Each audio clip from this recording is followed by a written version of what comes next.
Yes सरकार, माहौल next हम शुरू कर रहे हैं क्या, कस्टम्स का रिवीजन। जी हाँ, जीएसटी आपने पूरा पढ़ लिया है, आ रहे हम कहा कस्टम्स का चैप्टर वाइज रिवीजन। सबसे पहला चैप्टर है जनरल प्रोविजंस, जो हमारे किसके है, कस्टम टैरिफ एक्ट के, types of duties, types of duties under customs act, custom tariff act.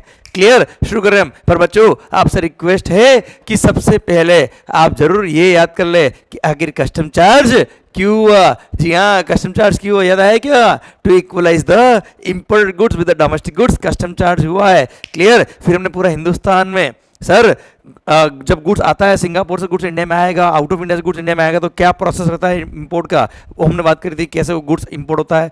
Clear, bill of entry file होता है, क्लियर होता है फॉर होम कंजम्पशन, या आपने वेयर हाउस में रखवाया, ये सब हमने पढ़ा था। ओके, तो सर मैं चैप्टर वाइज बात अपनी शुरू कर रहा हूँ। सब टाइप्स ऑफ ड्यूटीज हमारी बुक के अंदर चैप्टर नंबर 25 सर, उसमें डेफिनेशन दे रखी है, फिर इंडिया का डेफिनेशन दे रखा है, फिर टाइप्स ऑफ ड्यूटीज। सर हम पढ़ रहे हैं पहले टाइप्स ऑफ ड्यूटीज, इंडिया का डेफिनेशन हम पढ़ेंगे कब, जब नेक्स्ट चैप्टर आएगा तब। ओके सरकार, types of duties, custom tariff act. Sir section number 2 बोलता है क्या, सेक्शन 1 ये एक्ट का नाम कस्टम टैरिफ एक्ट है, इस दिन से एप्लीकेबल होगा। Okay sir, section number 2 custom tariff में जो हमने शेड्यूल 1 और शेड्यूल 2 दिया है उस अकॉर्डिंग कस्टम लगेगा। शेड्यूल 1 में जो गुड्स दे रखी है उस पर लगेगा इंपोर्ट ऑफ गुड्स, उस पर लगेगा इंपोर्ट पे कस्टम्स, एंड शेड्यूल 2 में जो गुड्स दिया उस पर एक्सपोर्ट पे कस्टम लगेगा। ओके, एट प्रेजेंट ध्यान देना बेटा, very few goods are there in schedule 2 जिनके एक्सपोर्ट करने में कस्टम लगता है। पर हाँ सर, शेड्यूल 1 में लगभग सारी गुड्स कवर है। Sir main revenue goods custom के केस में किसका है, इंपोर्ट ऑफ गुड्स का। एंड सर एक्सपोर्ट के केस में कस्टम क्यों नहीं लगाया, to promote the exports. Okay sir, अब कस्टम्स, आपने कोई भी गुड्स अगर इंपोर्ट किया तो टाइप्स ऑफ ड्यूटीज, कौन कौन सी ड्यूटीज लगेगी। सबसे पहला बेसिक कस्टम ड्यूटी लगेगा बेटा। क्लियर, उसके बाद अदर ड्यूटीज लगेगी, and then social welfare surcharge, और हाँ उसके बाद लगेगा क्या, 3739 याद आया बेटा आपको। अच्छा 37 एंड 39 क्या होता है बच्चों, दिल थाम के सुनिएगा। Section number 3 subsection 7 of the custom tariff act sir, which is equivalent to IGST. Section 37 of the custom tariff act बोलता है कि IGST will be levied on import of goods as if it is leviable under section number 5 of the IGST act. Clear, on the value which will be determined by either section 3 subsection 8 or section 3 subsection 8A, whichever is higher। ध्यान देना बेटा, sir 38 या 38A जो value बताएगा sir, उसमें जो higher value आएगी उस पर 37 वाला आईजीएसटी लगेगा बच्चों। ओके, आपको पता है जिस वैल्यू पे 37 लगता है उस पे 39 लगता है। 39 क्या है, GST compensation cess. Okay sir, पहले बात करें 37 की। 37 किस अमाउंट लगेगा, higher of the following amount. Sir 37 क्या बोलता है, higher of the following amount पे 37 लगेगा। 38 और 38 ने जो बताया, 38 बोलता है sir sum total of the following will be the value as per 38, value of the goods for the purpose of levying custom duty plus all types of custom duty. I repeat, all types of custom duty except 37 and 39 plus any other sum payable under any other law for the timing in force, जैसे social welfare surcharge, ये सब add कर देंगे। उसके बाद जो amount आएगा that value will be value for 37। Clear, पर ये था 38। अब 38A बोलता है क्या, अगर आपने कोई गुड्स इंपोर्ट किया और इंपोर्ट करके आपने उसको कस्टम बॉन्डेड वेयरहाउस में गुड्स को स्टोर करवाया, और कस्टम बॉन्डेड वेयरहाउस में आपने गुड्स किसी को बेच दिया, तो जितनी गुड्स आपने किसी को बेची है, जितने में बेची है, that will be the value for the purpose of 38A। पर अगर उस गुड्स को मान लो मैंने आपको बेचा, आपने किसी थर्ड पर्सन को बेच दिया, तो लास्ट जो सेल हुआ है that will be the value for the purpose of 38A, जिन गुड्स को आपने वेयरहाउस में बेचा उनके लिए बेटा। क्लियर, तो 38 के हिसाब से जो वैल्यू आई वो या 38 है, whichever is higher, this will be the value on which 37 will be charged। अच्छा एक बात और, अगर स्पेशल इकोनॉमिक जोन या यूनिट, स्पेशल इकोनॉमिक जोन की यूनिट या डेवलपर ने कोई गुड्स इंपोर्ट किया तो उसमें 37 और 39 एग्जम्प्ट नहीं लगता बेटा। ओके सर, आ रहा है क्या 39 है क्या, जीएसटी कंपनसेशन सेस, जिन गुड्स पर डोमेस्टिक मार्केट में सेल करने पर जीएसटी कंपनसेशन सेस लगता है उन पर इंपोर्ट करने पे भी 39 लगेगा। और 39 लगेगा किस वैल्यू पर, जो 310 या 310A, whichever is higher, जो वैल्यू आएगी उस पर लगेगा 39। ओके बच्चों ध्यान रखना, 39 किस वैल्यू पर लगेगा, 310 और 310 है, whichever is higher, और एब्सोल्युटली 38 और 38A में जो बोला वही 310 और 310A में बोला बेटा, क्योंकि जिस वैल्यू पे 37 लगेगा उसी पर 39 लगेगा। ध्यान देना, 37 के अमाउंट को इंक्लूड मत कर देना बेटा, 37 और 38 का अमाउंट, 37 और 39 उसी अमाउंट लगेगा जिस पर 37 लगता है, उसी पे 39 लगता है बेटा। हाँ है ना, मतलब सेम वैल्यू लेते हैं बेटा, इसके लिए हाँ है ना। Clear, I repeat the point. 310 बोलता है क्या, sum total of the following value of the goods as per customs act plus all types of custom duty except 37 and 39 and any other sum payable under any other law for the timing in force. ये 310 हो गया. 310A अगर किसी goods को import करके अगर आपने custom bond warehouse में बेचा है तो जितने में बेचा या मल्टीपल टाइम्स अगर बेचा है तो लास्ट जितने में सेल हुआ है वो transaction value will be the value for the purpose of 310A और 310 विचएवर इज हायर जो वैल्यू आएगा उस पर लगेगा क्या 39. क्लियर. तो वही वैल्यू होती है 37 के लिए बच्चों. ओके सर ध्यान देना. फिर आता है 31 क्या है sir countervailing duty. This is charge to equalize the imported goods with domestic goods in respect of central excise duty being charge in India. अगर किसी गुड्स पे सेंट्रल एक्साइज लगता है तो 31 लगेगा काउंटर बिलिंग ड्यूटी. देन 33 अगर किसी good practically 33 काम का नहीं है. अगर किसी गुड्स पर एक्साइज एग्जम्प्ट है पर उसमें काम आने वाले इनपुट या इनपुट सर्विस पर एक्साइज या सर्विस टैक्स लगता है. सर्विस टैक्स अब तो है ही नहीं, एक्साइज है तो भी कुछ गुड्स पर है. तो ऐसे केस में उस गुड्स पर इनपुट स्टेज पे जो एक्साइज लगा है उसको इक्वलाइज करने के लिए गवर्नमेंट ने 33 लगाया है. क्लियर. देन 35 क्या बच्चों वेट CST और अदर लोकल टैक्सेस को इक्वलाइज करने के लिए और एट प्रेजेंट वैसे भी कुछ गुड्स ही जिन पे लगता है ये टैक्स इंडिया के अंदर तो उन्हीं गुड्स पे 35 लगेगा और 35 की रेट फिक्स कर दी कितनी 4%. क्लियर. और 35 के लिए 31 33 ये सब अमाउंट ऐड करेंगे. 31 होगा या फिर 33 दोनों में से एक होगा बेटा और वो भी शायद ही होंगे बेटा. वो ऐड करने के बाद 33 आएगा सारे टैक्स वगैरह ऐड करने के बाद. ओके सर ये होगा 35. क्लियर. अच्छा इनका प्रोविजन डिटेल में नहीं दिया क्योंकि इनकी एप्लीकेबिलिटी अब कुछ गुड्स पे रहेगी इसलिए आईसी ने भी लिमिटेड पोर्शन दिया वही मैंने आपको पढ़ाया बेटा. ओके देन आता है क्या सर हमने पढ़ लिया 31 33 35 37 39 38 38 है 310 310 है. सर 311 और 312 ने बोला है क्या साहब ये जितनी भी सेक्शन नंबर 3 में हमने ड्यूटीज पढ़ी है these are in addition to the other duties of the customs. Second sir no doubt ये एडिशनल ड्यूटी है पर ये भी परिवार का हिस्सा है मतलब इसको भी कस्टम ड्यूटी की तरह ही ट्रीट करेंगे और सारे provision of the customs act in पे भी लगेंगे. जो कस्टम के मशीनरी प्रोविजन वो इन पे भी लगेंगे जैसे रिफंड के हो गए ड्रॉबैक के हो गए या एग्जिबिशन के हो गए सारे इन पे भी लगेंगे बच्चों. क्लियर. देन आता है क्या social welfare surcharge import of goods पर इन्होंने एडिशनली 10% और टैक्स लगाया है. दिस इज 10% ऑन टैक्स का अमाउंट मतलब कस्टम ड्यूटी का अमाउंट लगेगा 10% पर. हाँ social welfare surcharge safeguard duty पे नहीं लगता है, एंटी डंपिंग ड्यूटी पे नहीं लगता है सर, काउंटर बिलिंग ड्यूटी जिसको हम एंटी सब्सिडी ड्यूटी बोलते हैं उस पर भी नहीं लगता है. Then safeguard social welfare surcharge खुद पे नहीं लगता है. 3739 पे नहीं लगता बेटा. क्लियर. तो किस पे लगता है social welfare surcharge basic custom duty पे लगता है एंड प्रोटेक्टिव ड्यूटी पे लगता है बाकी किसी पे नहीं लगता है. आइए अदर ड्यूटीज की बात करते हैं. अच्छा ये इंपोर्ट ऑफ गुड्स पे लगेगा बेटा. क्लियर. और सोशल वेलफेयर सरचार्ज भी ऐड कर देंगे उसके बाद 37 और 39 लगता है बच्चों इंक्लूडिंग सोशल वेलफेयर सरचार्ज के अमाउंट पे भी बेटा. पर 3739 पे सोशल वेलफेयर सरचार्ज नहीं लगता. 10% ऑफ द टैक्स अमाउंट है बेसिक कस्टम ड्यूटी बेटा. आइए सर देन आता है क्या प्रोटेक्टिव ड्यूटी. सर एक तो होता है रेवेन्यू ड्यूटीज एक होता है प्रोटेक्टिव ड्यूटी. डोमेस्टिक मार्केट को इम्पोर्ट वर्ल्ड मार्केट से कॉम्पीट करने के लिए ये ड्यूटीज लगाई जाती है. अगर वर्ल्ड मार्केट इतना सर सस्ते में माल इंडिया में बेच रहा है कि डोमेस्टिक मार्केट की बैंड बजने वाली है तो to protect the domestic industry from the world competition government चाहे तो इमीडिएटली एक्शन ले सकता है और उसको सर क्या कर सकता है एक addition duty in the name of protect duty insert कर सकता है. अच्छा इसको इमीडिएटली एक बार नोटिफिकेशन थ्रू ले आएंगे पर बाद में पार्लियामेंट की सैंक्शन की रिक्वायरमेंट होती है और पार्लियामेंट के थ्रू ये पास होकर कहा आता है शेड्यूल 1 में आता है. शेड्यूल 1 में इसको इंसर्ट कर लेते हैं और for every purpose this is treated as if it is the basic custom duty only बेटा. तो बेसिक कस्टम ड्यूटी का जो ट्रीटमेंट होता है वही ट्रीटमेंट इसका भी होता है बेटा. क्लियर. डन. अच्छा गवर्नमेंट को पावर दे देगा कि एक बार अगर प्रोटेक्ट ड्यूटी लग गई तो गवर्नमेंट इसको बढ़ा भी सकता है और कम भी कर सकता है. देन आइए सेक्शन नंबर 8 बोलता है गवर्नमेंट के पास इमरजेंसी पावर है to increase the export duty. भले ही गुड शेड्यूल 2 में कवर हो या नहीं हो गवर्नमेंट को किसी गुड्स पर एक्सपोर्ट ड्यूटी लगाना है या एक्सपोर्ट ड्यूटी लगा हुआ उसको बढ़ाना है तो बढ़ा सकता है by using their delegated power जो यहाँ दे रखा है. क्लियर. ओके. पर सर इंपोर्ट के केस में सेक्शन नंबर 8 बोलता है क्या अगर किसी गुड्स पर इंपोर्ट ड्यूटी लगी हुई है जो शेड्यूल 1 में ऑलरेडी कवर है उसको बढ़ाना है तो इमरजेंसी केस में वो बाय इश्यू ऑफ नोटिफिकेशन बढ़ा सकते हैं. पर शेड्यूल 1 में कवर नहीं है तो उसको इंसर्ट नहीं कर सकते. शेड्यूल 2 के केस में इंसर्ट कर सकते हैं नहीं गुड्स तो चलेगा. देन सेक्शन नंबर 8 भी आ रहा है सेफगार्ड ड्यूटी बेटा.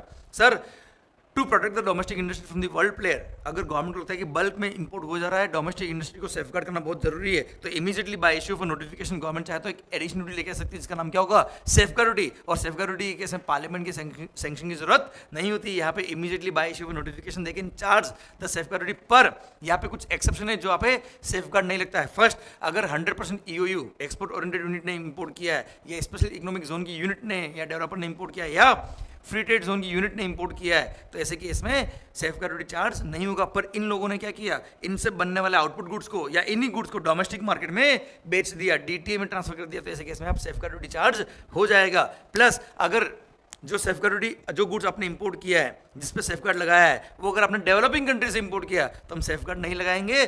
पर अगर एक पर्टिकुलर डेवलपिंग कंट्री से जो गुड्स इंपोर्ट हो रहा है that should not exceed 3% of the total import of that goods into India. पर अगर 3% से एक्सीड है तो टोटल अमाउंट लग जाएगा सेफगार्ड ड्यूटी। क्लियर, टोटल सारी गुड्स लग जाएगा बेटा। और हाँ, अगर more than one developing country से इंपोर्ट हो रहा है तो each up to 3%, but total can not exceed 9%। Total अगर 9% से एक्सीड हुआ तो सब पे सेफगार्ड लग जाएगा। Clear, done. ओके सर, अब अगर एक बार ड्यूटी लगा दी सेफगार्ड ड्यूटी तो this can be in force for 4 years, पर गवर्नमेंट चाहे तो इसको बढ़ा के 10 साल तक कर सकती है। और हाँ, जब सेफगार्ड लगाते तो गवर्नमेंट को एक बार स्टडी करना पड़ता है कि सही में सेफगार्ड की जरूरत है या नहीं है। पर एक बार गवर्नमेंट चाहे तो प्रोविजनल बेस पे सेफगार्ड लगा सकती है, पर provisional safeguard duty can not be for more than 200 days. मतलब 200 दिन के अंदर कंफर्म करना है कि सेफगार्ड लगना है कि नहीं लगना, और लगने के बाद मैक्सिमम 4 साल प्लस 6 साल और बेटा। ओके, देन आइए क्या, counter willing duty in case of subsidised article. बच्चों, अगर आउट ऑफ इंडिया से जो गुड्स आ रहा है वहां की कंट्री ने वहां के एक्सपोर्ट्स को प्रमोट करने के लिए वहां पे डायरेक्टली इनडायरेक्टली वहां के मैन्युफैक्चरर को कुछ सब्सिडी दी है, हो सकता है वो फाइनेंशियल टर्म्स में हो, नॉन मॉनेटरी बेनिफिट हो,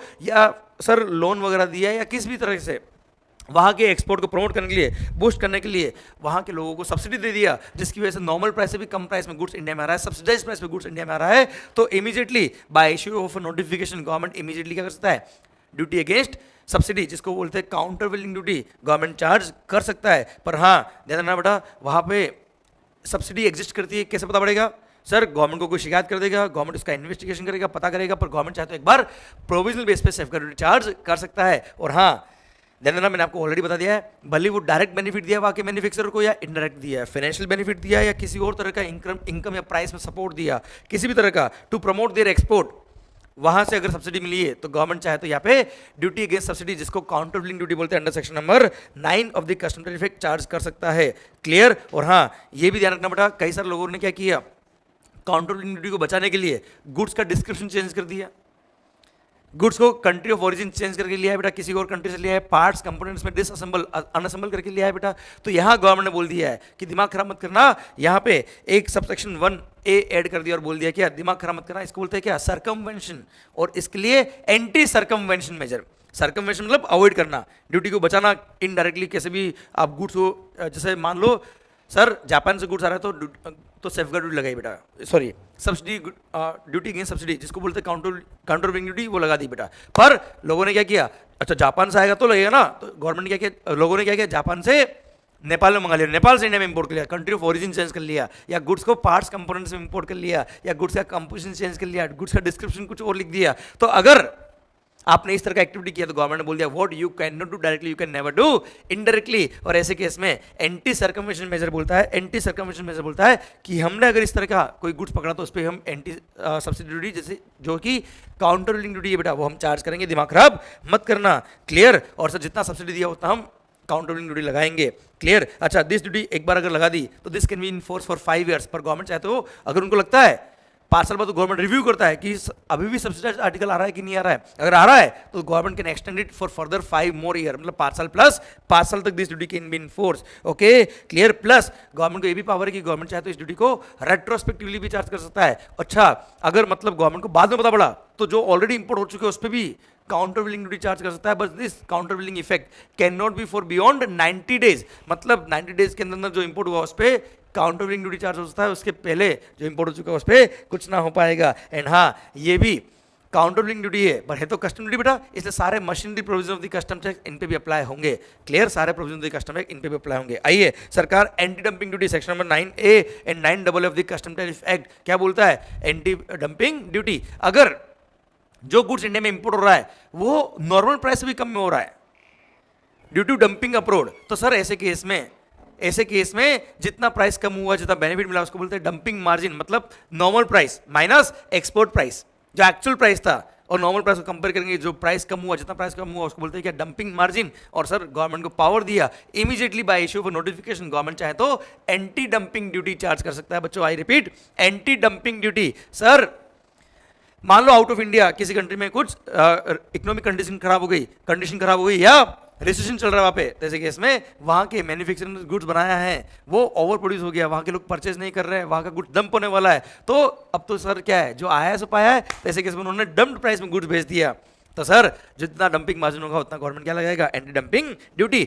अब government immediately bye issue of notification ये ड्यूटी लगा देगा। पर हाँ, सेम प्रोविजन जो हमने पढ़ा है अभी काउंटर वेइंग ड्यूटी में, रेट्रोस्पेक्टिव इफेक्ट वाले, 5 साल प्लस 5 साल वाले या प्रोविजनल बेस पे एक बार चार्ज करने वाले, वो यहाँ पे भी अप्लाई होंगे। अब सर गवर्नमेंट कितना एंटी डंपिंग ड्यूटी लगाएगा, उसके लिए बोला हुआ है क्या, sir government can charge anti dumping duty equivalent to lower of dumping margin और इंजरी मार्जिन। सर ध्यान रखना, डंपिंग मार्जिन मतलब मार्जिन ऑफ डंपिंग और injury margin whichever is lower, उतना एंटी डंपिंग ड्यूटी चार्ज हो सकता है। अब आप कहेंगे सर डंपिंग ऑफ मार्जिन क्या होता है, sir normal price minus actual export price.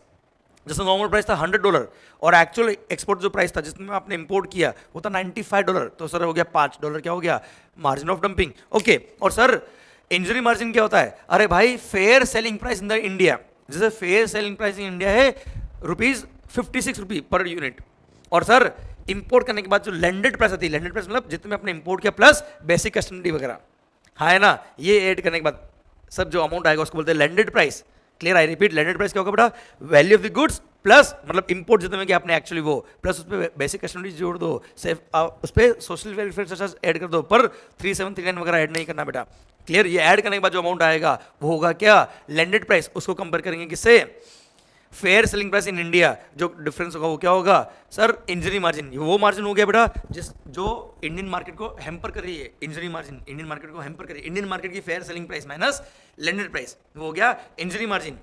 तो इंजरी मार्जिन और dumping of margin, dumping of margin क्या हो गया, नॉर्मल प्राइस मतलब कितने में गुड्स इंपोर्ट होता है नॉर्मली, अगर डंप प्राइस में नहीं होता, या उसका सिमिलर गुड्स कितने में इंपोर्ट होता वो, और एक्चुअली कितने में इंपोर्ट हुआ उसका डिफरेंस वो, या फिर injury margin whichever is lower, इतना लगेगा क्या, एंटी डंपिंग ड्यूटी। और सर एंटी डंपिंग ड्यूटी अगर चार्ज किया है गवर्नमेंट ने तो immediately by way of issue of notification ये एप्लीकेबल कर देंगे बेटा, including retrospective date but not more than 90 days retrospective बेटा। ओके सर, अगर गवर्नमेंट ने एक बार ड्यूटी लगा दिया और उसके बाद में अगर आपने प्रूव कर दिया कि आपके साथ बड़ी नाइंसाफी हुई तो आप इसके अगेंस्ट अपील फाइल कर सकते हो, अपील में अगर आप जीत गए तो सर ऐसे केस में आपको रिफंड दिया जाएगा कि हमसे एक्सेस डंपिंग मार्जिन समझते हुए एक्स्ट्रा टैक्स ले लिया है वाला, तो आप रिफंड क्लेम कर सकते हो, कोई दिक्कत नहीं है। जिस दिन वो ऑर्डर पास हुआ है कि साहब तुम केस जीत गए कि एंटी डंपिंग नहीं लगना चाहिए पर कम लगना चाहिए, तो उसके 3 महीने के अंदर आप एप्लीकेशन दे सकते हो to the jurisdictional assistant commissioner कि मेरे को रिफंड दो साहब एक्सेस अमाउंट का। ऐसे केस में आपको रिफंड मिलेगा, पर अगर आपकी एप्लीकेशन डेफिशिएंट है, कुछ कमी है,